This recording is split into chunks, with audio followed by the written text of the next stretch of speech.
மாணவர்கள் அனைவருக்கும் வணக்கம். Welcome to tab super maths. So நம்மளோட சேனலில் பார்த்தோம் அப்படின்னா சென்டர் மேக்ஸ்ன்னு சொல்லிட்டு ஒரு சீரீஸ் நம்ம ஸ்டார்ட் பண்ணி வெற்றிகரமாக இன்னைக்கு அதில் 44வது நாளில் நம்ம இருக்கோம். ஓகேவா? ஸோ தொடர்ந்து வீடியோ பார்த்துக்கிட்டு இருக்க எல்லாருமே அதை அப்படியே ஃபாலோ பண்ணிக்கிட்டே வாங்க. புதுசாக யாரும் பார்க்குறீங்க அப்படின்னா டெய்லி நோட்ஸ் எடுத்துக்கோங்க. ஸோ டெய்லி காலையில் நம்ம 5 மணிக்கு கிளாஸ் வீடியோ போடுறோம். ஈவினிங் 5 மணிக்கு வந்து நமக்கு டைமர் டெஸ்ட் இருக்குது. ஓகேவா? சரி, நம்ம இது வரைக்கும் நம்மளோட சேனலை யாரும் சப்ஸ்கிரைப் பண்ணாமல் இருந்தீங்க அப்படின்னா டேப் சூப்பர் மேக்ஸ் சேனலை சப்ஸ்கிரைப் பண்ணி வச்சுக்கோங்க. ஸோ உங்களுக்கு இன்னும் பல பயனுள்ள தகவல்கள் வந்து நம்ம அடுத்தடுத்து கொடுக்க இருக்கிறோம். ஸோ இது போக கூடுதலாக பார்த்தோம் அப்படின்னா நம்மளுக்கு சென்டர் மேக்ஸ் சீரீஸ்க்குன்னு சொல்லிட்டு செப்பரேட்டாக ஒரு டெலிகிராம் சேனல் வந்து குரூப் வந்து இருக்குது. ஸோ டேப் சென்டர் மேக்ஸ் அதுலேயும் நீங்கள் சேர்ந்துக்கோங்க. ஸோ இதை பற்றின அப்டேட்ஸ் எல்லாமே நம்ம அதில் தான் ஷேர் பண்ணுறோம். ஓகேவா? ஓகே. ஸோ எல்லாருமே இன்னைக்கு பிரிஸ்காக இருப்பீங்கன்னு நினைக்கிறேன். ஸோ எல்லாரும் எழுந்து நோட் பண்ண எடுத்து ரெடியாக இருங்க, நம்ம பார்த்துலாம். ஓகேவா? ஸோ இன்னைக்கு பார்த்தோம் அப்படின்னா உங்களோட வெற்றிக்கான பாதையில் உங்களோட நான் வெகிக்கிளி. ஸோ இன்னைக்கு என்னன்னா ஒரு கண்டினியூட்டி கிளாஸ் தான். ஸோ நேற்று வந்து நம்ம கூட்டு வெட்டி பார்த்தோம் இல்லையா, ஸ்டார்ட் பண்ணியிருந்தோம். அதில் ஃபர்ஸ்ட் பார்ட் முடிச்சிருக்கோம். இன்னைக்கு அதனோட செகண்ட் பார்ட். ஸோ வரிசையாக பார்த்தோம்னா நேற்று நம்ம காம்பவுண்ட் இன்ட்ரெஸ்ட் அண்ட் அமௌண்ட் கண்டுபிடிக்கிறது எப்படி, அதே மாதிரி அது ஆண்டுக்கு ஒரு முறை கொடுத்தா எப்படி, அரையாண்டுக்கு ஒரு முறை காலாண்டுக்கு ஒரு முறை கொடுத்தா எப்படி அப்படிங்கிறது ஃபுல்லா பேசிக் ஃபுல்லா நம்ம நேற்று பார்த்துட்டோம். இன்னைக்கு என்ன அப்படின்னா அதுக்கப்புறமா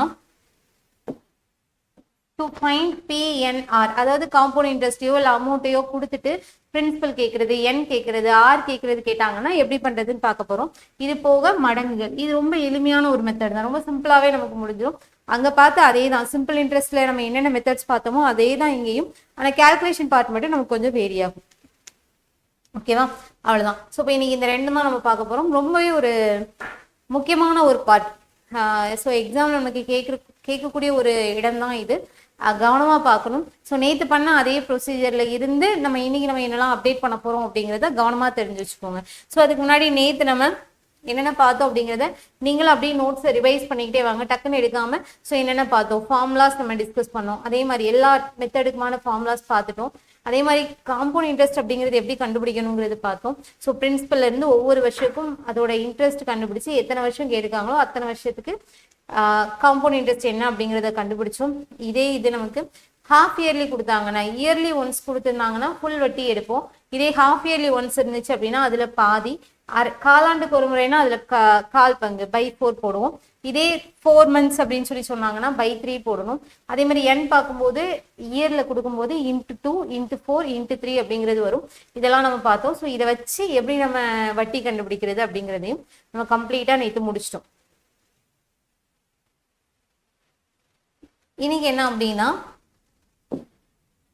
அடுத்த பார்ட் டு ஃபைண்ட் PNR கண்டுபிடிக்கிறது. ஸோ இதுல ஃபர்ஸ்ட் என்னன்னா நம்ம எண்ணு தான் கண்டுபிடிப்போம்.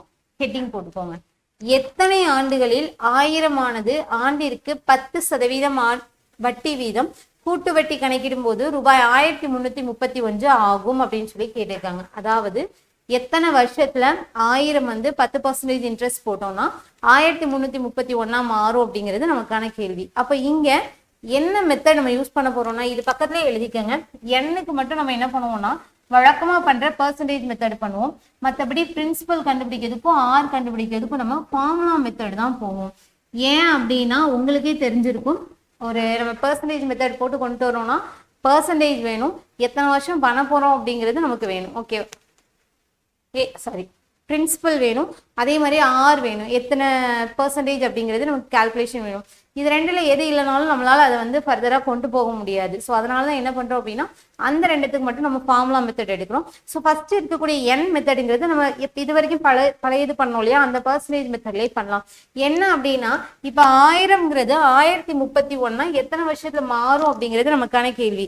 இப்போ நம்ம நேற்று பார்த்த காம்பவுண்ட் இன்ட்ரெஸ்ட்ல பார்த்தோம் அப்படின்னா பிரின்சிபல் இருக்கும், பர்சன்டேஜ் இருக்கும், என் இருக்கும். இப்போ 2 வருஷம் கொடுத்துருந்தாங்கன்னா 2 ஸ்டெப் பண்ணிட்டு அப்படியே நிப்பாட்டிடுவோம். ஆனா இங்க என்ன அப்படின்னா ஸோ 1000த்துல இருந்து இருக்கு இல்லையா, ஸோ இந்த கால்குலேஷன் எடுத்துக்கிட்டீங்க அப்படின்னா ஸோ இதுல நம்ம இங்க இருந்து ஸ்டார்ட் பண்ணி பெர்சன்டேஜ் கண்டுபிடிச்சிட்டே வருவோம். இப்போ இங்க பிரின்சிபல் இருக்கும், எண்ட் ஆஃப் தி அமௌண்ட் நமக்கு கொடுத்துருப்பாங்க. அப்போ நம்ம செஞ்சுட்டே வரணும். செஞ்சுட்டே வரும்போது எந்த இடத்துல அவங்க கொஸ்டின்ல கொடுத்துருக்கிற அமௌண்ட் வருதோ அதோட நிப்பாடிட்டு எத்தனை ஸ்டெப் பண்ணியிருக்கோம், எத்தனை வருஷம் அப்படிங்கிறத கால்குலேட் பண்ணி எழுதணும். அவ்வளவுதான், ரொம்ப சிம்பிள். ஓகேவா? ஸோ இது வரைக்கும் என்ன அப்படின்னா என் கொடுத்துட்டு அத்தனை ஸ்டெப்போட நிப்பாட்டி இருந்தோம். இங்க என்ன அப்படின்னா அது இல்லாம அமௌண்ட் கொடுத்துட்டாங்க, நம்மளோட டெஸ்டினேஷன் இருக்கு. ஸோ அது வரைக்கும் போறதுக்கு நமக்கு எத்தனை ஸ்டெப் தேவைப்படுது அப்படிங்கிறத இங்க நம்ம பார்க்க போறோம். பார்த்துடலாமா? ஸோ 1000 ரூபாய் அப்படியே எடுத்து எழுதிக்கங்க. எழுதிட்டு இங்க கவனமா எழுதணும். ஃபர்ஸ்ட் இயர் ஓகேவா? ஸோ 10%, 1000க்கு 10% போட்டோம்னா 100 ரூபாய் நமக்கு வரும். ஆட் பண்ணீங்கன்னா 1100 ரூபாய் அப்படின்னு சொல்லி எழுதிக்கலாம். அடுத்ததா செகண்ட், 2வது வருஷத்துல ஒரு 10%, இதுக்கு எடுத்தோம்னா 110 ரூபாய் எடுக்கலாம். ஆட் பண்ணோம்னா 1210 ரூபான்னு இருக்கும். அடுத்தது 3வது வருஷத்துல ஒரு 10%, ஸோ இதுக்கு எடுத்தோம் அப்படின்னா 10%ங்கிறது 121 இருக்கும். ஸோ ஆட் பண்ணீங்கன்னா 1 3 3 1ன்னு வரும். ஸோ இங்க பாத்தீங்கன்னா ஃபர்ஸ்ட் இயர் நம்ம கம்ப்ளீட் பண்ணும்போது நமக்கு டெஸ்டினேஷன் 1331 வரல. 2வது வருஷம் எடுக்கும்போது நமக்கு 1210 இன்னும் வரல. அடுத்து என்ன இருக்கு? 3வது வருஷத்துல நமக்கு 1331 நம்ம ரீச் பண்ணியிருக்கோம். அப்ப எத்தனை வருஷம்னு பார்த்தோம்னா 1 2 3 வருஷம் ஆயிருக்கு. ஸோ n = 3 years அப்படின்னு சொல்லிட்டு நம்ம எழுதிக்கலாம். ஓகேவா? புரிஞ்சிருக்குன்னு நினைக்கிறேன். ஸோ ஸ்டார்டிங்ல இருந்து அப்படியே செஞ்சுட்டு அந்த கொடுத்துருக்க அமௌண்ட் வரைக்கும் நம்ம அப்படியே எடுத்துட்டு எத்தனை ஸ்டெப் பண்ணியிருக்கோம்னு கவுண்ட் பண்ணிக்கலாம். அடுத்ததான் செகண்ட் கொஸ்டின். ரூபாய் 30,000க்கு 7% ஆண்டுக்கு கிடைக்கும் தொகை கூட்டு வட்டியில் 4347 என்றால் மொத்த ஆண்டு எவ்வளவு அப்படின்னு சொல்லி கேட்டிருக்காங்க. ஸோ இதுக்கு முன்னாடி கொடுத்த கொஸ்டின்ல பார்த்தோம் அப்படின்னா அவங்க என்னெல்லாம் கொடுத்துருந்தாங்கன்னா பிரின்சிபல் கொடுத்துருந்தாங்க 1000 ரூபாய் அப்படின்ட்டு. என் தெரியாது, அதுதான் கொஸ்டின். ஆர் பார்த்தோம்னா 10% கொடுத்துருக்க 1331ங்கிறது நமக்கு என்னன்னா அமௌண்ட். ஏற்கனவே ட்ரூ வேர்ட் சொல்லியிருக்கிறேன். ஸோ இவ்வளவு ரூபாயா மாறும் ஆகும் அப்படின்னா சிம்பிள் இன்ட்ரெஸ்டே சொல்லியிருக்கேன் இல்லையா? ஸோ மாறும்னா அது பக்கத்துல இருக்கிறது என்னவா இருக்கும்னா அமௌண்டா தான் இருக்கும். ஸோ அமௌண்ட் கொடுத்துருந்தாங்க, செஞ்சுட்டே வந்தோம். எப்போதுமே நம்ம கால்குலேஷன்ல கடைசியா அமௌண்ட் தான் கிடைக்கும். ஸோ அதனால அந்த டெஸ்டினேஷன் வரைக்கும் நிப்பாட்டிட்டு நம்ம ஆன்சர் பண்ணிட்டோம். ஆனா இந்த கொஸ்டின்ல பாத்தீங்கன்னா என்னெல்லாம் இருக்குன்னா 30,000ங்கிறது பிரின்சிபல், 7% 6, இங்க அடுத்து கொடுத்திருக்கக்கூடிய 4347 அப்படிங்கிறது என்னன்னா காம்பவுண்ட் இன்ட்ரெஸ்ட். கூட்டு வட்டியில இவ்வளவு கிடைக்குதுன்னு சொல்லியிருக்காங்க. காம்பவுண்ட் இன்ட்ரெஸ்ட்ல 4347 ரூபான்னு சொல்லியிருக்கிறாங்க. இதுல என் என்ன அப்படிங்கிறது கேள்வி. அப்ப இதை எப்படி பண்ணலாம் அப்படின்னா ஸோ நமக்கு அமௌண்ட் இருந்தா தானே டெஸ்டினேஷன் என்ன அப்படிங்கறத பார்க்க முடியும். இங்க அமௌண்ட் இல்லை. அப்ப என்னன்னா நம்ம அமௌண்ட் கண்டுபிடிச்சிக்கலாம். அமௌண்ட்டுக்கான ஃபார்முலா என்ன? Principal plus compound interest. அந்த வகையில பார்த்தோம்னா 30,000 நமக்கு பிரின்சிபல் பிளஸ் 4347 நம்ம போட்டுக்கிறோம். ரெண்டையும் ஆட் பண்ணோம்னா 34,347, 34 34 7. ஓகே, ஸோ இதுதான் நமக்கு கிடைக்கும். அப்போ இங்க 30,000ல இருந்து நம்ம 7% அப்படின்னு சொல்லி செய்ய ஆரம்பிச்சுட்டு இந்த அமௌண்ட் எங்க வருதோ அதோட நிப்பாட்டிட்டு எத்தனை ஸ்டெப் பண்ணணுமோ கவுண்ட் பண்ணி எழுதிட வேண்டியதான். பண்ணலாமா? ஃபர்ஸ்ட் 30,000 ரூபாய், இதுக்கு ஒரு ஃபர்ஸ்ட் இயருக்கான ஒரு 7% போட்டோம்னா இதுக்கு 7%ங்கிறது 1%ங்கிறது 300 300 × 7 2100 ரூபாய் அப்படிங்கிறது நமக்கு கிடைக்கும். ஆட் பண்ணோம்னா 32,100 அப்படிங்கிறது வரும். இதுக்கு அடுத்ததா செகண்ட் இயருக்கான ஒரு 7%. ஸோ இங்க எடுத்துட்டோம்னா இதுல 1%ங்கிறது 321 × 7 போட்டோம்னா 7 14க்கு 4 மிச்சம் 1 21 4 7 14க்கு 4 மிச்சம் 1 21 22. அப்ப இங்க 2247 ரூபாங்கிறது வரும். ஸோ நீங்க ஃபர்ஸ்ட் 32,100 கிடைக்குது. இன்னும் நமக்கு அந்த அமௌண்ட் ரீச் பண்ணல. செகண்ட் நம்ம என்ன பண்றோம் அப்படின்னா அமௌண்ட் கண்டுபிடிக்கிறோம். 7 4 3 4 3.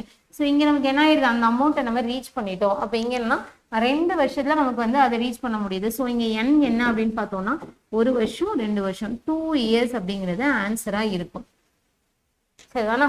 ஓகே, ஸோ இதுக்கான ஆன்சர் என்ன அப்படின்னா 2 years.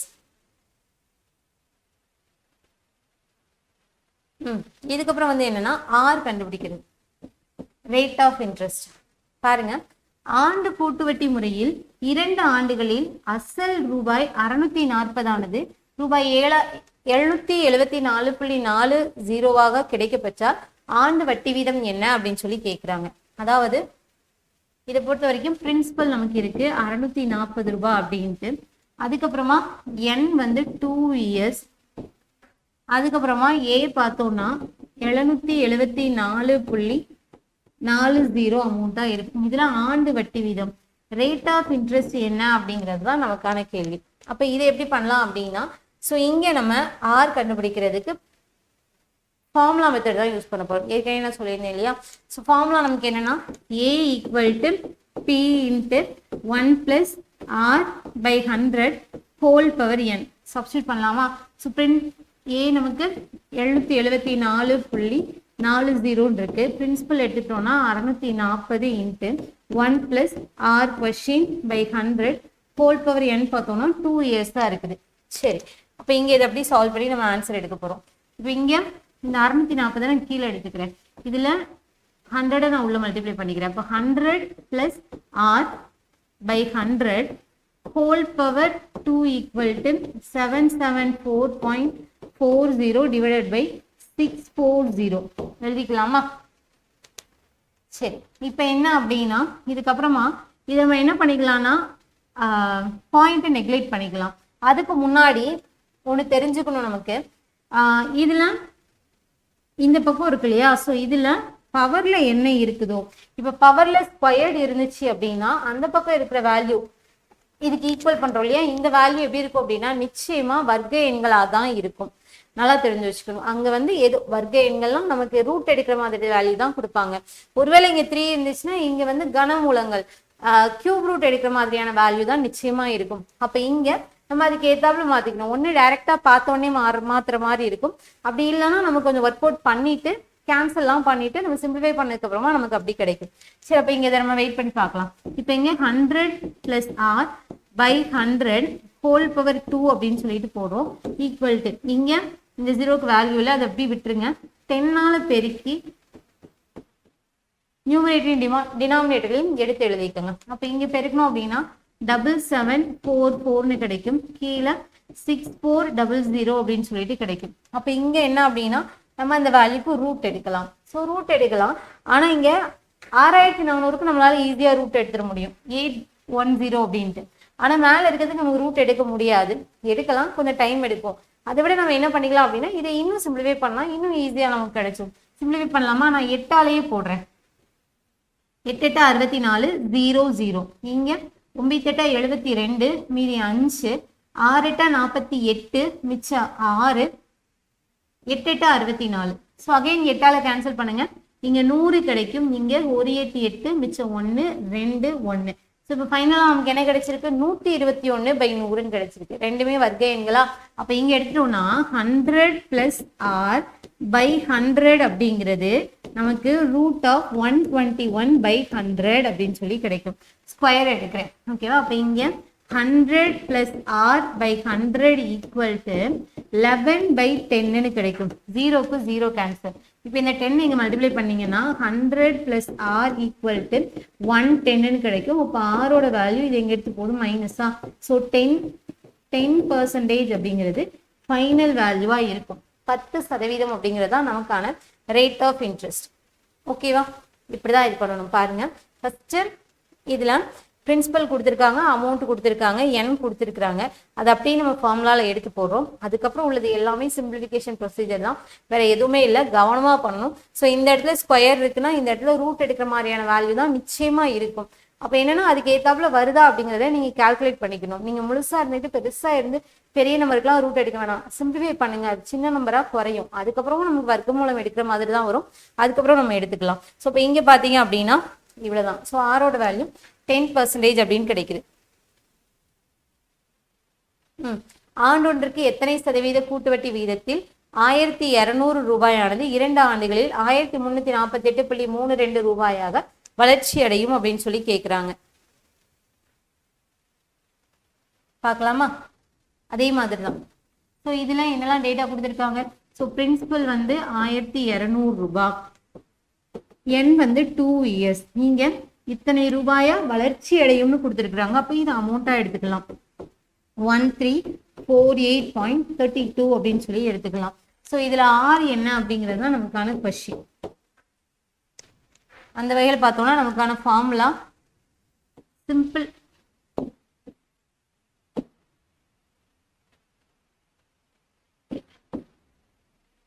வேண்டாம். A equal to P into 1 plus r/100 whole power n அப்படின்னு சொல்லி போடணும். ஸோ இப்போ இங்கே பார்த்தோம் அப்படின்னா நான் ஃபர்ஸ்ட் பிரின்சிபல் இங்கே எழுதிக்கிறேன். இந்த ரைட் ஹேண்ட் சைடு இங்கே எழுதிக்கிறேன். பிரின்சிபல் எவ்வளவு 1200 into 1 + r by 100 whole power 2 equal to 1348.32 எழுதிக்கலாம். அடுத்ததான் 100 + r by 100 the whole squared equal to 1348.32 divided by 1200. ஏற்கனவே சொன்ன மாதிரி இங்கே ஸ்கொயர்னா இங்கே ரூட் எடுக்கிற மாதிரியான வேல்யூ தான் இருக்கும். இப்போ இங்கே இல்லை, நம்ம என்ன பண்ணிக்கலாம், சிம்பிளிஃபை பண்ணிக்கலாம். இப்போ இதை 100ஆல் மல்டிப்ளை பண்ணிக்கோங்க.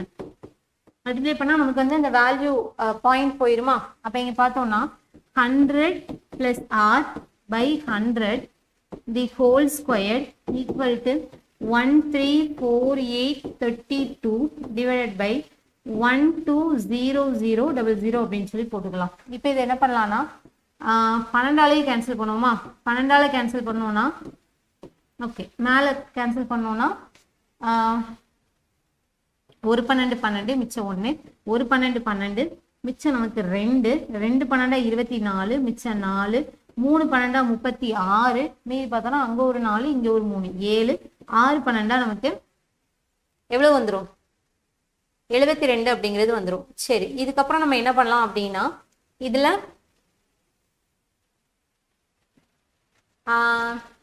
ரூட் எடுத்துக்கலாமா? ஸோ 100 + r by 100 இங்கே square root of 11236 divided by 12340. So இங்கே வேல்யூ எடுத்தோம்னா ஸோ ஸ்கொயர் ரூட் ஆஃப் 11236 எடுக்கிறோம். ஸ்கொயர் ரூட் எடுக்கிறதுக்கு ஃபர்ஸ்ட் வீக்கில் பார்த்தோம், ஷார்ட்கட் ஞாபகம் இருக்கணும். ஸோ லாஸ்ட் 2 டிஜிட் எடுக்கிறோம், இதை 2ஆக பிரிக்கிறோம். பிரிக்கும் போது இது 6ல் இதை மட்டும் எடுக்கிறோம், இதை நம்ம எடுக்க மாட்டோம். 6ல் முடிஞ்சிருக்கு. அப்போ இதுக்கான வேல்யூங்கிறது 1 4ல் முடியக்கூடிய வேல்யூவாக இருக்கும், அல்லது 6ல் முடியக்கூடிய வேல்யூவாக இருக்கும். அதை ஃபைனல் பண்ணிக்கிறோம். அதுக்கப்புறமா முன்னாடி இருக்கு இல்லையா, இந்த வேல்யூ பார்க்குறோம். இதுக்குள்ளே அடங்கக்கூடிய வேல்யூ என்னன்னா 10. வர்க்கம் என்னவா இருக்குன்னா 10. 10 ஸ்கொயர் 100, 11 ஸ்கொயர் 121 போயிடும். ஸோ 10 போட்டுக்கிறோம். அதுக்கப்புறம் என்ன போடுறோம்னா இந்த 10 இருக்கு இல்லையா, 10 11 இது ரெண்டையும் பெருக்கணும்னா 110 அப்படிங்கிறது நமக்கு கிடைக்கும். அப்போ இந்த வேல்யூவும் இந்த வேல்யூ நம்ம கம்பேர் பண்றோம். அப்போ இதை விட இது எப்படி இருக்குன்னா அதிகமா இருக்கு. அப்போ என்ன பண்ணணும்னா பெரிய நம்பரை நம்ம எடுத்துக்கணும். அவ்வளவுதான், ரொம்ப சிம்பிள். சரிதானா? ஸோ இப்போ இங்க இதுல என்ன பண்றோம்னா இதுல இன்னொரு ப்ரொசீஜரும் இருக்கு. ஸோ இதுக்கு இடையில 105 நமக்கு இருக்குமா? ஸோ 105 எடுக்கிறோம். அப்போ பெருக்குனா 25, இங்க 10 × 11 போட்டோம்னா 110 அப்படிங்கிறது நமக்கு கிடைக்கும். அப்போ இங்கே இந்த வேல்யூ இந்த வேல்யூ முழு வேல்யூ கம்பேர் பண்ணும்போது எது அதிகமாக இருக்கோ, இது அதிகமாக இருந்துச்சுன்னா பெரிய நம்பர், இது கம்மியாக இருந்துச்சுன்னா சின்ன நம்பர் எடுப்போம். இப்போ 2ல் எதுனாலும் ஓகே தான். ஓகேவா? ஸோ இப்போ இங்கே பார்த்தோம்னா 110, இங்கே 112 இருக்கு, இதுதான் பெரிய நம்பர். இதை கம்பேர் பண்ணும்போது இதை விட இதுதான் பெரிய நம்பராக இருக்கு. ஸோ ஆன்சர் வந்து 106 அப்படிங்கிறது கிடைக்கும். அப்போ இதுக்கு ஸ்கொயர் எடுத்தோம்னா 106 டிவைடட் பை இங்கே 2 0க்கு 1 0 எடுத்தோம்னா 100 நமக்கு கிடைச்சிரும். அப்போ ஃபைனலாக எடுத்துட்டோம்னா இங்கே இந்த 100க்கும் இந்த 100க்கும் கேன்சல் பண்ணிக்கலாம். அப்போ இங்கே 100 + r = 106. அப்போ இங்கே ஆரோட வேல்யூங்கிறது இதுலேருந்து மைனஸ் பண்ணிட்டோம்னா 6 கிடைக்கும். 6% அப்படிங்கிறது தான் ஆன்சர், 6%. ஓகேவா? இப்படிதான் கண்டுபிடிக்கணும். ஃபார்முலா மெத்தட் தான், வேற எதுவுமே இல்லை, ரொம்ப சிம்பிளா தான் இருக்கும். இங்க ஒருவேளை கியூப் கொடுத்துருந்தாங்கன்னு வச்சுக்கோங்களேன், n = 3 இயர் கொடுத்து இங்க நமக்கு கியூப் வர்ற மாதிரி இருந்துச்சுன்னா இங்க வந்து கனமூலம் எடுக்கிற மாதிரி இருக்கும். அதுல கொஞ்சம் கவனமா இருந்துக்கணும். சரி, இதுக்கப்புறமா அசல் கண்டுபிடிக்கிறது, பிரின்சிபல். இப்ப பண்ண அதே ப்ரொசீஜர் தான், பெருசா நமக்கு வித்தியாசம் இல்லை. ஸோ இங்க பாருங்க, ஒரு அசலானது 2 ஆண்டுகளில் ஆண்டுக்கு 4% கூட்டு வட்டியில் 2028 ஆகிறது எனில் அசல் எவ்வளவு? ஸோ n = 2 இயர்ஸ் அப்படின்னு சொல்லியிருக்கிறாங்க. r = 4% இருக்கு. அமௌண்ட் = 2028 அப்படின்னு சொல்லிட்டு இருக்கு. பிரின்சிபல் என்ன அப்படிங்கிறது கேள்வி. ஃபார்முலால போடலாமா? Formula a = p × 1 + r by 100 whole power n அப்படின்னு சொல்லிட்டு போடுறோம். நீங்க அமௌண்ட் என்னது 2028 அப்படின்னு சொல்லிட்டு இருக்கும். Equal to principal into 1 + r by 100 whole power n. So இங்கே கேன்சல் பண்ணால் இங்கே 25. அப்போ இங்கே 2028 ஈக்குவல் டு p இன்ட்டு இங்கே பண்ணீங்கன்னா 25 25 1 26. அப்போ 26/25 ஹோல் ஸ்கொயர்னு வரும். அதை 2 தடவை எழுதிக்கோங்க. 25/26 இன்ட்டு ஸ்கொயர்டு தானே, அதனால 2 தடவை எழுதிக்கங்க. இப்போ இதை கேன்சல் பண்ணி பாரு. 26/25 சாரி 26/25 26/25. ஓகே, இப்போ இதை நீங்க சால்வ் பண்ணிட்டீங்கன்னா ஆன்சர் கிடைச்சிடும். பண்ணலாமா? இப்போ 26னா நீங்க 13ஆல பண்ணிக்கலாம், இல்ல 3ஆல பண்ணுங்களேன். சரி 2ஆல பண்ணுங்களேன். 2ஆல பண்ணா இங்க 13 வந்துடும், இங்க 1014 அப்படிங்கிறது கிடைக்கும். அகைன் 2ஆல பண்ணீங்கன்னா இங்க 13, இங்க கேன்சல் பண்ணீங்கன்னா 507 அப்படின்னு சொல்லி கிடைக்கும். 13ஆல கேன்சல் பண்ணுங்க. கேன்சல் பண்ணா 3 13 39, மீதி எவ்வளவு இருக்குன்னா இங்க ஒரு 1 அங்க ஒரு 10 11. அப்ப இங்க 13 × 9 போட்டீங்கன்னா 27க்கு 7 மிச்சம் 2 9 11 117 வருதா 3. அகைன் நீங்க கேன்சல் பண்ணீங்க அப்படின்னா 39 ஆக்சுவலா 39. அகைன் நீங்க கேன்சல் பண்ணீங்கன்னா 3 உங்களுக்கு வந்துடும். அப்ப இங்க பிரின்சிபல் அப்படிங்கிறது இங்க ஆல்ரெடி ஒரு 3 இருக்கும், இன்ட்டு 25 × 25 625 அப்படின்னு சொல்லிட்டு வரும். இப்போ மல்டிப்ளை பண்ணீங்கன்னா 15க்கு 5 மிச்சம் 1 6 1 7 18. ஸோ 1875 1875 ரூபாய் அப்படிங்கிறது நமக்கு ஆன்சரா இருக்கு. என்னது பிரின்சிபல் அமௌண்ட் எப்படின்னு புரியுது இல்லையா? சிம்பிளிஃபிகேஷன் ப்ராசஸ் தான், வேற எதுவும் இல்லை. ஃபார்முலாவே இருக்கிறதெல்லாம் எடுத்து போடுறீங்க, பிரின்சிபல் என்ன அப்படிங்கிறத நீங்க கண்டுபிடிக்கிறீங்க. இதே மாதிரி அடுத்த கொஸ்டின் பார்ப்போமா? 10% ஆண்டு வட்டியில் ஆண்டுக்கு ஒரு முறை வட்டி கணக்கிடப்பட்டால் 3 ஆண்டுகளில் டேஷ் என்ற அசலானது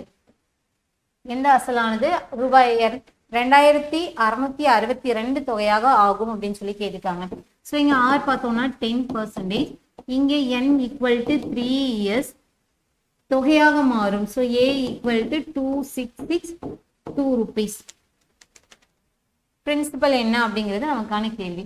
formula a = p × 1 + r/100 whole power n அப்படின்னு சொல்லிட்டு போடுறோம். அப்படி போட்டோம்னா இங்க பிரின்சிபல் இன்ட்டு 1 + r ஓட வேல்யூ 10/100 ஹோல் பவர் 3 = 2662 அப்படின்னு சொல்லிட்டு எழுதுறோம்.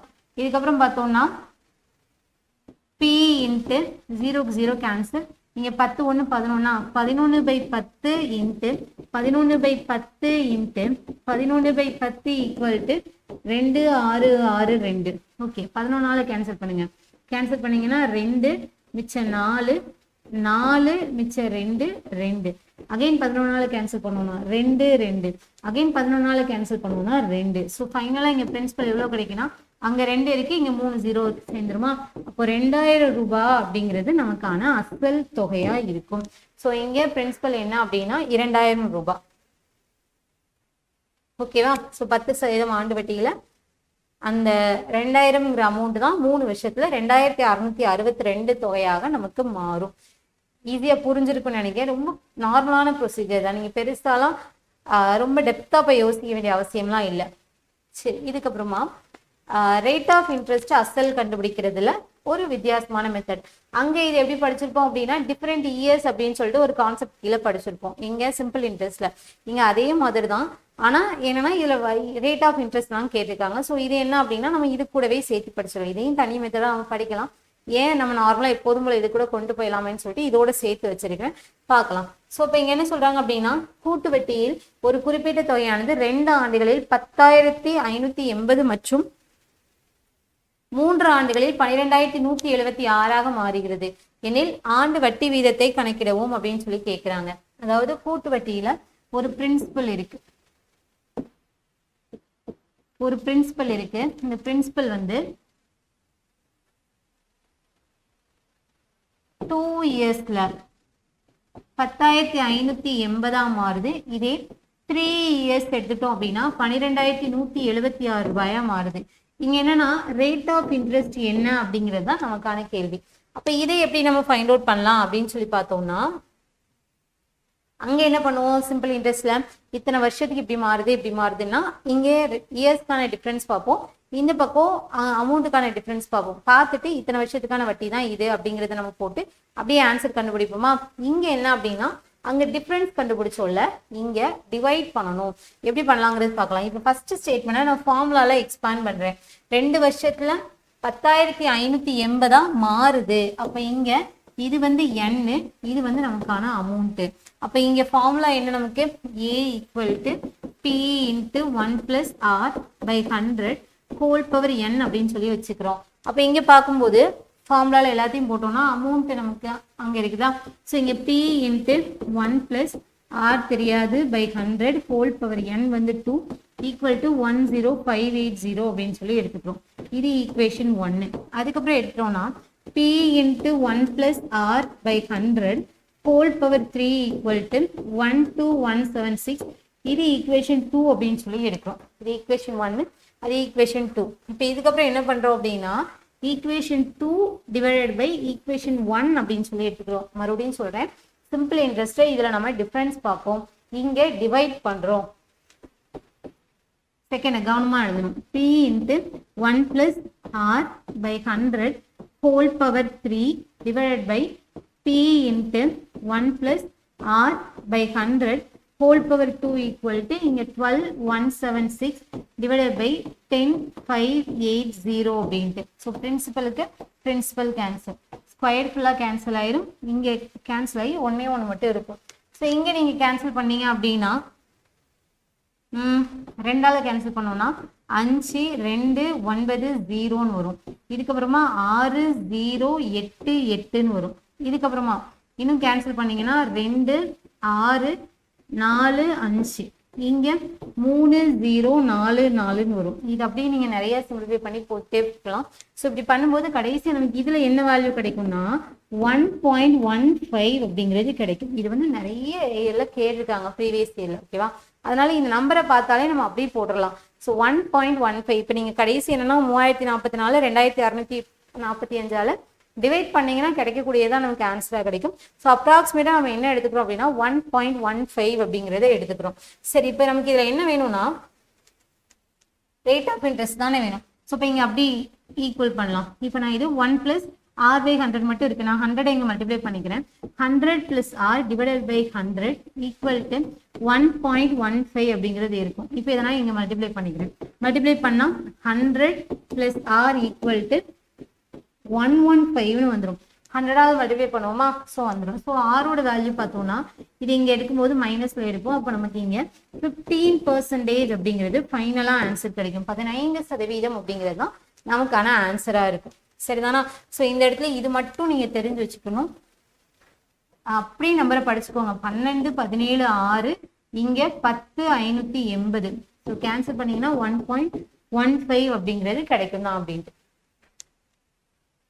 இது இல்லைன்னா நீங்கள் என்ன பண்ணணும் அப்படின்னா ஸோ ஆப்ஷன்லேருந்து எடுத்து போடுற மாதிரி இருக்கும். அப்படின்னாலுமே நமக்கு அங்கே என்ன இல்லைன்னா பி இல்லை. ஓகேவா, ஸோ இல்லை அப்படின்னா நீங்கள் ஃபைனல் ஸ்டெப்ஸில் வரும்போது இதுக்கு டேலி ஆகுதா அப்படிங்கிற மாதிரி பார்க்குற மாதிரியே இருக்கும். சரி, ஓகே. ஸோ இதில் நமக்கு 6% இப்படி தான் கண்டுபிடிக்கிறோம். இதே மாதிரி அதாவது இந்த கொஸ்டின் பேட்டர்ன் இருக்கு இல்லையா, இதே மாதிரி கொடுத்து பிரின்சிபல் கேட்டாங்கன்னா என்ன பண்ணுறது அப்படிங்கிறத நம்ம பார்க்கலாம். இப்போ அடுத்த கொஸ்டின் பாருங்களேன். கூட்டு வட்டியில் ஒரு தொகையானது 3 ஆண்டுகளுக்கு பிறகு 13,380 ஆகவும் மற்றும் 6 ஆண்டுகளுக்கு பிறகு 20,070 ஆகவும் மாறுகிறது எனில் அசலை கண்டறியவும் அப்படின்னு சொல்லி சொல்றாங்க. அசல் கேட்டிருக்காங்க. இப்ப அதே மாதிரி நம்ம எழுதலாமா. ஸோ ஃபர்ஸ்ட் பார்த்தோம்னா 3 வருஷத்துல 13,380 மாறுது. அப்போ அப்படி டைரக்டா ஃபார்முலாலே எழுதிக்கோங்க. p into 1 + r by 100 whole power 3 equal to 13380. இது ஈக்குவேஷன் 1. அடுத்ததா p into 1 + r by 100 whole power 6 equal to இங்க 20070. இது ஈக்குவேஷன் 2 அப்படின்னு சொல்லி வச்சுக்கலாம். ஓகேவா, நான் ஃபார்முலால தான் எக்ஸ்பேண்ட் பண்ணியிருக்கேன், வேற எதுவுமே பண்ணல. இதுக்கு அடுத்து என்ன பண்ணணும்னு சொல்லியிருக்கோம், டிவைட் பண்ணணும்னு சொல்லியிருக்கோமா. ஈக்குவேஷன் 2 டிவைடட் பை ஈக்குவேஷன் 1 அப்படின்னு சொல்லி வைக்கிறோம். So p into 1 + r by 100 whole power 6 divided by p into 1 plus r by 100 whole power 3 equal to இங்கே 20070 இங்கே 13380 அப்படின்னு சொல்லிட்டு கிடைக்கும். சரிதானா. சரி, இப்போ இங்கே பார்த்தீங்கன்னா பிரின்சிபலுக்கு பிரின்சிபல் கேன்சல், இங்கே கியூப் ஃபுல்லாக கேன்சல் ஆயிரும். இங்கே கியூப் போயிட்டு ஒரே ஒரு 3 மட்டும், அதாவது ஃபுல்லாக போயிட்டு 3 மட்டும் நமக்கு இருக்கும். ஓகேவா, 6 டைம்ஸ் இருக்கு இல்லையா, எல்லாருக்கும் தெரிஞ்சிருக்குல்ல. கேன்சல் பண்ணும்போது அவசரமா பண்ணும்போது நீங்க 3க்கு கேன்சல் பண்ணிட்டு இங்க 2 அப்படின்னு சொல்லி போட்டுறக்கூடாது, தப்பு. அடுக்குல இருக்கும்போது என்ன ஆகும், பாதியா குறையும் வச்சு. அதாவது இங்க என்ன இருக்கோ, இப்ப 3 இருக்குது அப்படின்னா 3 டைம்ஸ் கீழே இருக்குதுன்னு அர்த்தம். 6னா 6 டைம்ஸ் இருக்குதுன்னு அர்த்தம். அப்போ இங்கே 3 டைம்ஸ் கேன்சல் பண்ணும்போது இங்கே 3 டைம்ஸ் போயிட்டு இங்கே என்ன இருக்கும், மீதி 3 டைம்ஸ் தான் நமக்கு இருக்கும். சரிதானா, அந்த மாதிரி கால்குலேட் பண்ணணும். ஓகே, ஸோ இப்போ இங்கே பார்த்தீங்க அப்படின்னா இதை இந்த ரைட் ஹேண்ட் சைட் போட்டோம்னா 0க்கு 0 கேன்சல். வேற என்ன பண்ணலாம், 3ஆல் கேன்சல் பண்ணலாமா, இங்கே 9 அப்போ கேன்சல் ஆகும், இங்கே 9 18 கேன்சல் ஆகும், 4 மிச்சம் 1 4 மிச்சம் 1 6, இங்கே 6 மிச்சம் 2 6 மிச்சம் 2 9, 669 டிவைட் பை 446 இருக்கு.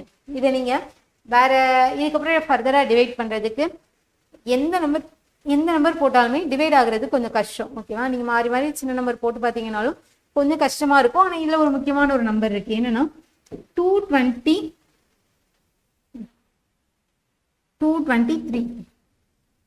ஓகேவா, 223 அப்படிங்கிறது இது ஒரு நமக்கு ஒரு பகா எண்ணா இருக்கும். ஸோ இதை வச்சு டிவைட் பண்ணும்போது நமக்கு டிவைட் ஆகும். இப்போ 223 × 2 போடுறேன், எனக்கு இப்போ என்ன கிடைக்குன்னா 446 கிடைக்கும். இதே நான் 3 போட்டேன்னா 966ன்னு கிடைக்குதா. ஸோ இப்போ இங்கே 223ஆல் கேன்சல் பண்ணும்போது இங்கே 3 வந்துடும், இங்கே 2 நமக்கு வந்துடும். 2 கொஸ்டின்லையும் பாருங்க டிவைட் பண்ணுற இடத்துல சம்திங் நம்ம ஞாபகம் வைக்கிற மாதிரி தான் இருக்கு. அப்போ கவனமா பண்ணணும். போன கொஸ்டின்ல 1.15 இருந்துச்சு, இங்க 3/2 நமக்கு கிடைக்கும்.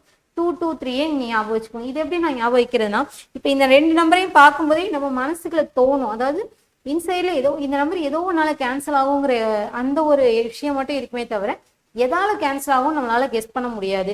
ஸோ அப்படி இருக்கும்போது நம்ம இதெல்லாம் சின்ன சின்ன விஷயங்களை ஞாபகம் வச்சுதான் ஆகணும், வேற வழி இல்லை. 3/2 அப்ப இப்போ ஃபைனலா நமக்கு என்ன கிடைச்சிருக்கு அப்படின்னா 1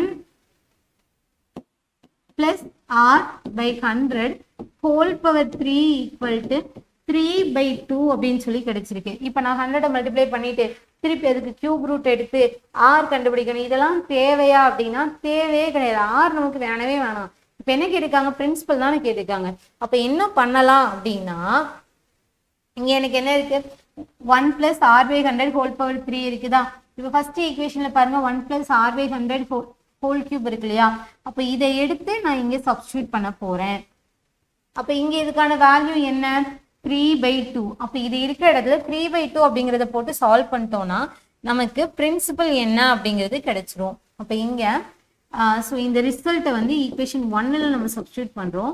ஸோ p × 3/2 ஈக்குவல் டு 13380 அப்படின்னு சொல்லிட்டு இருக்கும். சரிதானா, கேன்சல் பண்ணி பாருங்க. 3ஆல கேன்சல் பண்ணா 4 மிச்சம் 1 4 மிச்சம் 1 6 0. ஸோ இங்கே பிரின்சிபல் எடுத்துட்டோம்னா இங்கே எதை மல்டிப்ளை பண்ணோம், 2ஆல் மல்டிப்ளை பண்ணோம்னா 0 12க்கு 2 மிச்சம் 1 8 9 8. ஸோ ஃபைனலாக எடுத்தோம்னா 8920 அப்படிங்கிறது தான் நமக்கு ஆன்சராக இருக்கும். 8000 8800 8920. ஓகே, ஸோ இப்போ இதில் பிரின்சிபல் எவ்வளோ இருக்கும் அப்படின்னா 8920 rupees அப்படின்னு சொல்லிட்டு இருக்கும். ஆன்சர் இதுதான். சரிதானா, புரிஞ்சிருக்குன்னு நினைக்கிறேன். ஸோ போன கொஸ்டின்ல ஆர் கேட்டிருந்தாங்க, அதனால அதுக்கப்புறம் ஃபர்தரா நம்ம சால்வ் பண்ணி கொண்டு வந்தோம். இங்க பிரின்சிபல் தான் கேட்டிருக்காங்க, அதனால ஆர் கண்டுபிடிக்கணுங்கிற அவசியம் நமக்கு கிடையாது. அதை எடுத்து அப்படியே நம்ம ஆல்ரெடி ஈக்குவேஷன் எழுதணும் இல்லையா, அதுல எடுத்து சப்ஸ்டிட்யூட் பண்ணி கண்டுபிடிச்சிக்கலாம். சரி, இதுக்கப்புறமா அடுத்த மெத்தடுக்கு நம்ம போறோம். அடுத்த மெத்தட் என்ன அப்படின்னா மடங்குகள், டைம்ஸ் மடங்குகள்.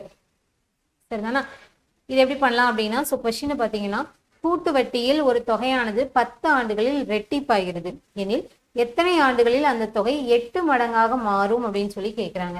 அதாவது கூட்டு வட்டியில ஒரு தொகை வந்து 10 வருஷத்துல ரெட்டிப்பாகுது. அப்போ இங்க எத்தனை வருஷத்துல 8 மடங்காக மாறும் அப்படின்னு சொல்லி கேட்குறாங்க. இதே நம்ம சிம்பிள் இன்ட்ரெஸ்ட்ல பார்த்த கொஸ்டின் எப்படி இருக்கும் அப்படின்னா, இத்தனை வருஷத்துல இத்தனை மடங்கா மாறுது, அப்போ அதோட ரேட் ஆஃப் இன்ட்ரெஸ்ட் என்னன்னு கேட்பாங்க, அல்லது ரேட் ஆஃப் இன்ட்ரெஸ்ட் கொடுத்துட்டு எத்தனை வருஷம் அப்படிங்கிறது நமக்கு கொஸ்டினா இருக்கும். இங்க பேட்டர்ன் கொஞ்சம் மாறுது, கவனமா வச்சுக்கணும். அதே மாதிரி இன்னொரு விஷயம், சிம்பிள் இன்ட்ரெஸ்ட்லையும் காம்பவுண்ட் இன்ட்ரெஸ்ட்லையும் வந்து ஒரே மாதிரியான ஒரே மாதிரியான மெத்தட்ஸ் தான். ஆனா ப்ரொசீஜர் கால்குலேஷன் வந்து ரெண்டுத்துக்குமே வேரி ஆகும். இப்ப ஒரு சில கொஸ்டின்ல இந்த கூட்டு வட்டிங்கிற வார்த்தை கொடுக்காம அது அந்த கொஸ்டின் வரும்போதே நான் சொல்லியிருந்தேன், இருந்தாலும் இந்த இடத்துல நான் உங்களுக்கு ஞாபகப்படுத்துறேன். கொஸ்டின்ல எனக்கு ஒண்ணுமே கொடுக்காம ஒரு அசலானது இத்தனை மடங்கா மாறுது, அப்ப இதோட ரேட் ஆஃப் இன்ட்ரெஸ்ட் என்ன, இந்த மாதிரி நமக்கு கொஸ்டின் இருந்துச்சுன்னா, ஒரு வட்டி வச்ச கொஸ்டின்ல தனி வட்டினோ கூட்டு வட்டினோ மென்ஷன் பண்ணல அப்படின்னா அதை தனி வட்டியில தான் சால்வ் பண்ணணும். கூட்டு வட்டிங்கிற வார்த்தை கொஸ்டின்ல இருந்தா மட்டும்தான் நீங்க கூட்டு வட்டிக்கு வரணும். மற்றபடி எல்லாத்துக்குமே எதுல தான் சால்வ் பண்ணணும் அப்படின்னா தனி வட்டி மெத்தட்ல தான். தனி வட்டின்னு கொடுத்தாலும் தனி வட்டி தான். ஒண்ணுமே கொடுக்கல, கூட்டு வட்டிங்கிற வார்த்தையே இல்லை அல்லது தனி வட்டிங்கிற வார்த்தையே இல்லை அப்படின்னா அதையும் தனி வட்டி மெத்தட்ல தான் சால்வ் பண்ணணும். சரிதானா? ஓகே, இங்க கூட்டு வட்டிங்கிறத நமக்கு மென்ஷன் பண்ணியிருக்காங்க. அப்ப இங்க எப்படி பண்ணணும் அப்படின்னா இது ரொம்பவே எளிமையா இருக்கும். நீங்க பாருங்களேன், ஒரு கூட்டு வட்டியில ஒரு தொகை வந்து 10 ஆண்டுல ரெட்டிப்பாகிறது. ஸோ இங்க இயர்ஸ் எடுத்துக்கலாம், இங்க டைம்ஸ் மடங்குகள் எடுத்துக்கலாம். இப்ப என்னன்னா 10 வருஷத்துல இது ரெட்டிப்பாகுது. அப்போ எத்தனை வருஷத்துல 8 மடங்கா மாறும் கேக்குறாங்க. எத்தனை வருஷத்துல 8 மடங்கா மாறும் அப்படிங்கிறது நமக்கான கேள்வி. இப்போ கூட்டு வட்டியில நம்ம இந்த டைம்ஸ் எப்படி சால்வ் பண்ணணும் அப்படின்னா இங்க கூட்டு வட்டியை பொறுத்த வரைக்கும் ஆண்டுகள் எப்போதுமே எப்படி இன்க்ரீஸ் ஆகும்னா ஏபி சீரீஸ் வரிசையில தான் இன்க்ரீஸ் ஆகும். அதாவது அரித்மெட்டிக் ப்ராக்ரஷன்ல கூட்டுத்தொடர் வரிசை சொல்லுவோம் இல்லையா, கூட்டுத்தொடர் வரிசைனா 2, 4, 6, 8, 10ன்னு சொல்லிட்டு இந்த மாதிரி தான் இன்க்ரீஸ் ஆகிக்கிட்டே போகும். அதே மாதிரி டைம்ஸ் எடுத்துட்டோம் அப்படின்னா நமக்கு பெருக்கு தொடர் வரிசை ஜியாமெட்ரிக் ப்ராக்ரஷன்ல நமக்கு இன்க்ரீஸ் ஆகிட்டே போகும். ஜியாமெட்ரிக் ப்ராக்ரஷன்னா என்ன, 2, 4, 8, 16, 32ன்னு போகும் இல்லையா, இந்த மாதிரி போற சீரீஸ் தான். அப்ப இதை நம்ம எப்படி எழுதணும் அப்படின்னா இங்க இது எழுதும் போது இதை பொறுத்த வரைக்கும் டி இருக்கும். நமக்கு டிங்கிறது ஃபர்ஸ்ட் டேர்ம் தான். இங்க ஃபர்ஸ்ட் என்ன இருக்கோ அதுதான் இங்க டி. இங்க ஆறுங்கிறது அதே மாதிரிதான், ஃபர்ஸ்ட் என்ன இருக்கோ அதுதான். இதுக்கும் டியும் ஆறும் ஒரே மாதிரி தான் இருக்கணுங்கிற அவசியம் கிடையாது. சரிதானா? அப்ப இங்க 10 வருஷத்துல 2 மடங்கா மாறுது. அப்ப எத்தனை வருஷத்துல 8ஆ மாறும் அப்படின்னா நம்ம ஃபர்ஸ்ட் எங்க ஆன்சர் இருக்கோ இதை சால்வ் பண்ணி கொண்டு வருவோம். அதுக்கப்புறமா இதுக்கு ஈக்குவலண்டா இது என்ன அப்படிங்கறத நம்ம பார்க்கலாம். கவனமாக கவனிங்க. ஃபர்ஸ்ட் 2 இருக்குதா, ஸோ இங்கே பெருக்குத்தொடர் வரிசையில் இன்க்ரீஸ் ஆகும். அப்போ இதோட ஆறுங்கிறது ஃபர்ஸ்ட் டேர்ம் 2 தான் இருக்கும். 2 × 2 4. அதே 2ஆல பெருக்கணும். ஜிபினாலே ரேஷியோ சேமா இருக்கணும் இல்லையா, 2ஆல பெருக்கிறேன், எனக்கு என்ன கிடைச்சிரும் 8 டைம்ஸ் கிடைச்சிரும். ஓகே, இதோட நிப்பாட்டிடும். அப்போ இங்க இதுக்கு ஒரு இயர் கிடைக்கும், இதுக்கு ஒரு இயர் கிடைக்கும். சரி, 10 + 10 20 டிஃபரன்ஸ் அதானே, ஃபர்ஸ்ட் இருக்கிறது தானே. அப்போ 10 + 10 20 இயர்ஸ் ஆகும். அகைன் டிஃபரன்ஸ் சேம் தான். ஸோ 10 எடுக்கிறேன். 20 + 10 30 ஆயிரும். அப்போ இங்க அது 8 மடங்கா மாறுறதுக்கு எவ்வளவு வருஷம் தேவைப்படும் அப்படின்னா 30 வருடங்கள் தேவைப்படும். ரொம்ப சிம்பிள். ஆண்டுகள் எல்லாமே ஏபி சீரீஸ், டைம்ஸ் எல்லாமே ஜியாமெட்ரிக் சீரீஸ். இப்படி நீங்க ஞாபகம் வச்சுட்டு இங்க ஆட் பண்ணிக்கிட்டே வாங்க, இங்க மல்டிப்ளை பண்ணிக்கிட்டே வாங்க. இங்க டி வேறையா இருக்கும், இங்க ஆர் வேற, அதாவது ஃபர்ஸ்ட் டேர்ம் தான். ஸோ அப்படி பார்த்துட்டு இங்க டி ஆட் பண்ணிக்கிட்டே வாங்க. இங்க காமன் ரேஷியோ வந்து மல்டிப்ளை பண்ணிக்கிட்டே வாங்க, கடைசி ஆன்சர் கிடைச்சிடும். ஃபர்ஸ்ட் எதுக்கு கொஸ்டின் கிவனா இருக்குதோ அதை நீங்க சால்வ் பண்ணிட்டு அதுக்கப்புறமா கேட்ட கேள்விக்கு நம்ம டிரைவ் பண்ணிக்கலாம். சரிதானா? சரி, இதே மாதிரி இன்னொரு கொஸ்டின் பாத்தீங்கன்னா உங்களுக்கு கிளியர் ஆயிரும். ஒரு தொகையானது கூட்டு வட்டி மூலம் 4 வருடங்களில் 3 மடங்காகிறது. அந்த வட்டி வீதம் மூலம் அந்த தொகையானது எத்தனை வருடங்களுக்கு பிறகு 27 மடங்காகும் அப்படின்னு சொல்லி கேக்குறாங்க. அதாவது n டைம்ஸ் ஒரு தொகையானது கூட்டு வட்டி மூலம் 4 வருடங்கள்ல 3 மடங்கா மாறுதான். அப்ப எத்தனை வருஷத்துல 27 மடங்கா மாறும்னு கேக்குறாங்க. மடங்குக்கு நேரா மடங்கு 27 மடங்கா மாற எத்தனை வருஷம் எடுத்துக்கிடும் அப்படிங்கிறது தான் நமக்கான கேள்வி. பண்ணலாமா? ஸோ இது வந்து நமக்கு ஜிபி சீரீஸ்ல போகும், இது வந்து நமக்கு ஏபி சீரீஸ்ல போகும். 3ஆ, அப்போ ஃபர்ஸ்ட் 3ஆல் மல்டிப்ளை பண்ணுங்க. 3 × 3 9, 9 × 3 27 ரீச் பண்ணிட்டோம். அதே மாதிரி இங்க 4 + 4 8, 8 + 4 12. அப்போ இங்க 12 வருஷம் ஆகும் அது 27 மடங்காக மாறுறதுக்கு. ஓகேவா? புரியுதுல்ல? ஸோ இப்படிதான் நம்ம பண்ணணும். இதே மாதிரி இன்னொரு கொஸ்டின் பாருங்களேன். கூட்டு வட்டியில் முதலீடு செய்யப்பட்ட 12,000 தொகையானது. ஸோ இங்க கொஸ்டின்ல அமௌண்ட் கொடுத்துருக்குறாங்க. 12,000 அப்படிங்கிற ஒரு தொகையை வந்து அவங்க இன்வெஸ்ட் பண்றாங்க.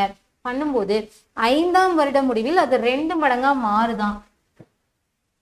NT 5ஆம் வருட முடிவுல அது வந்து 2 மடங்கா மாறுது. இப்ப என்ன கேக்குறாங்கன்னா 20ஆம் ஆண்டு முடிவில் எவ்வளவு ஆகியிருக்கும், இந்த அமௌண்ட் எவ்வளவா மாறி இருக்கும் அப்படின்னு சொல்லி கேக்குறாங்க. ஃபர்ஸ்ட் 20ஆம் ஆண்டு முடிவுல அந்த தொகை வந்து எவ்வளவு மடங்கா மாறும் அப்படின்னு சொல்லி நம்ம கண்டுபிடிக்கலாம். ஓகேவா? அப்ப 5 வருஷத்துல ரெட்டிப்பா மாறுது. 20 வருஷத்துல அது எவ்வளவு மடங்கா மாறி இருக்கும், 20 வருஷத்துல அது எவ்வளவு மடங்கா மாறி இருக்கும் பார்க்கலாமா? அப்ப இங்க எது இருக்குதோ அதான் சால்வ் பண்ணுவோம். இங்க n வந்து AP series times வந்து geometric series. ஓகே, ஸோ இங்கே 5 plus 5 10, 10 plus 5 15, 15 plus 5 20 ரீச் பண்ணிட்டோமா?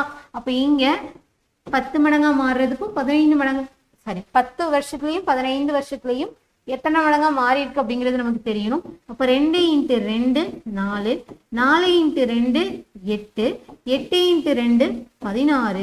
அப்போ அந்த அமௌண்ட் எவ்வளவு மடங்கா மாறி இருக்கும் அப்படின்னா 20 வருஷத்துல 16 மடங்கா மாறி இருக்கும். இங்க எத்தனை மடங்கா மாறும் அப்படிங்கிறது கொஸ்டின் இல்லை, அந்த அமௌண்ட் எவ்வளவு ரூபாயா மாறி இருக்கும் அப்படிங்கிறது தான் கேள்வி. அப்போ இனிஷியலா இது 12,000 ரூபாய் இருந்துச்சுன்னா 20வது வருட முடிவில் 16 டைம்ஸா மாறுதா? 16 டைம்ஸ். அப்போ இங்கே என்ன பண்ணிக்கலாம்? 16 × 12,000 அப்படிங்கிறத போட்டுக்கலாம். போட்டோம்னா 12 × 16 196. 120, 6 12 72, 192. சரி, ஸோ இங்கே ஆன்சர் என்ன வரும் அப்படின்னா 192,000, 1,92,000 ரூபாய் அப்படிங்கிறது ஆன்சரா இருக்கும். 12,000 வந்து அப்படி எத்தனை மடங்கா மாறும்னா 20வது வருஷத்துல 16 மடங்காக மாறும். அவ்வளவுதான். ஓகே தானே? புரியுதுல்ல? ஸோ இது ரொம்ப சிம்பிள் தான். இதுக்கப்புறம் என்ன அப்படின்னா டிஃபரன்ஸ் போயிடும், அடுத்த மெத்தடுக்கு போயிடும். அப்போ இங்கே பொறுத்த வரைக்கும் இன்னைக்கு நம்ம இதெல்லாம் சால்வ் பண்ணியிருக்கோம் அப்படின்னா PNR எப்படி கண்டுபிடிக்கிறது அப்படிங்கிறத பார்த்தோம். எப்படி கண்டுபிடிக்கிறதுன்னு பார்த்தோம். அதே மாதிரி வேற அடுத்த மெத்தட் டைம்ஸ்ல எப்படி கண்டுபிடிக்கிறது அப்படிங்கிறதையும் நம்ம பார்த்துருக்கோம். சரிதானா? ஸோ இதுக்கு போகிறதுக்கு முன்னாடி நேற்று சம்ல ஒரு சின்ன ஒரு கேர்லெஸ் மிஸ்டேக் மாதிரி ஒன்று, அது மட்டும் நான் உங்களுக்கு கரெக்ட் பண்ணிடுறேன். அதாவது கமெண்ட்ல ஒருத்தவங்க பண்ணியிருந்தீங்க, கரெக்ட் தான். ஸோ இங்கே 11,109 இருக்குது, இங்கே 8,000 இருக்கு. ஸோ மைனஸ் பண்ணா எவ்வளோன்னா 3,109. அப்படிதானே? ஸோ நீங்கள் 2000 போடணும். ஸோ இதுக்கான ஆன்சர் 3,109 தான் நமக்கு. அவ்வளோ சரிதானா? ஓகே, ஸோ ஃபைனலாக பார்த்தோம் அப்படின்னா இன்னைக்கு நம்ம காம்பவுண்ட் இன்ட்ரெஸ்ட்ல செகண்ட் பார்ட் நம்ம கம்ப்ளீட் பண்ணியிருக்கோம். செகண்ட் பார்ட்ல இன்னைக்கு ஒரு 2 மெத்தட் பார்த்துருக்கோம். இது வந்து ரொம்ப முக்கியமான ஒரு பார்ட். ஏற்கனவே சொன்ன மாதிரி கொஷின் ஏரியாவும் கூட. சரிதானா? ஸோ நல்லா பார்த்து வச்சுக்கணும். ஸோ இதுக்கப்புறம் பார்த்தோம் அப்படின்னா இன்னும் நமக்கு ஒரு 3 மெத்தட் இருக்கு. Difference between simple interest and compound interest, increase degrees. இது போக இது ரெண்டும் சேர்த்து உங்களுக்கு ஒரு பார்ட்டாக வந்துடும். இது போக நான் உங்களுக்கு இன்ஸ்டால்மெண்ட் FD RD மட்டும் சால்வ் பண்ணி கொடுக்கணும். ஸோ அதுவும் நான் ஒரு கிளாஸாக உங்களுக்கு முடிச்சு கொடுத்துறேன். ஓகேதானா? ஸோ இன்னைக்கு இந்த செஷன் உங்களுக்கு பயனுள்ளதாக இருக்கும்னு நம்புறேன். ஸோ இன்றைய நாள் உங்களுக்கு வந்து நல்ல நாளாக அமையட்டும். எல்லாரும் ஒரு பாசிட்டிவ் வைப்போட இந்த ஒரு நாளை நீங்கள் போகணுங்க. எல்லாருக்குமே ஆல் தி வெரி பெஸ்ட். தொடர்ந்து பாருங்க, தொடர்ந்து சப்போர்ட் பண்ணுங்க. நீங்களும் ப்ராக்டிஸ் பண்ணிட்டே இருங்க. ஓகேவா? All the very best. Thank you. பார்க்கலாம்.